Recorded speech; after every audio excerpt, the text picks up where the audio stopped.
For my shot analysis, I've chosen a specific shot, this one, a close-up from Rutger Hauer as a replicant in Blade Runner. Blade Runner is now part of the AFI's 100 Best Films, American Films list of the updated one on place, I don't know, ranked 97 or something. I will talk about this specific shot, but I will first have to put it in the context of the scene, because first we see that Harrison Ford's character is hanging from a building and is almost about to die, and Rutger Hauer, the villain, he takes a look at him, and we see his point of view, but basically we can see both persons in very close shots. And they're never in the same shot, basically, only very rarely, which shows the disconnection.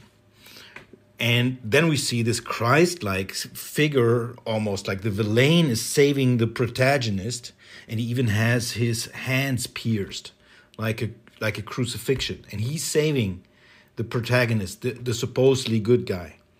But the thing is that we think Harrison Ford's character is a human being, but in this movie it is not really sure if he's a human being. And now we see them in a two-shot, and we see Rutger Hauer is still lingering over him, but now he sits down and shares a place with him, and they sit down in the rain. Rutger Hauer is a replicant, which means like he's a machine and not a human being.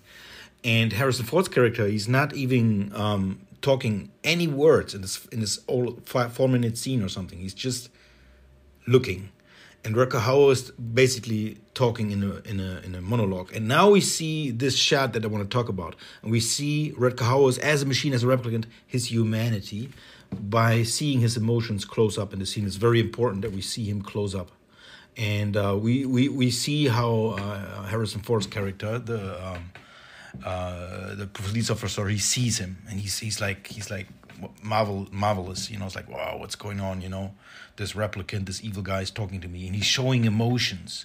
He's showing all kinds of emotions, like he's thoughtful. He's talking about what he's seen, and it's very this monologue is very famous.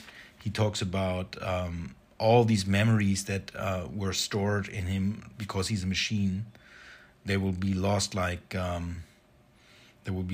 tears in the rain. And of course, the rain is very important here. Also, the color coding in the cinematography, and it's all in the close-up. And if you notice, the camera has been zooming into, like we can see, like Harrison Ford was first not as a close-up; it's more like a medium close-up or something.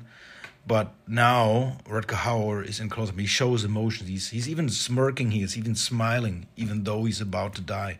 And he's telling police officers, he's like, time to die.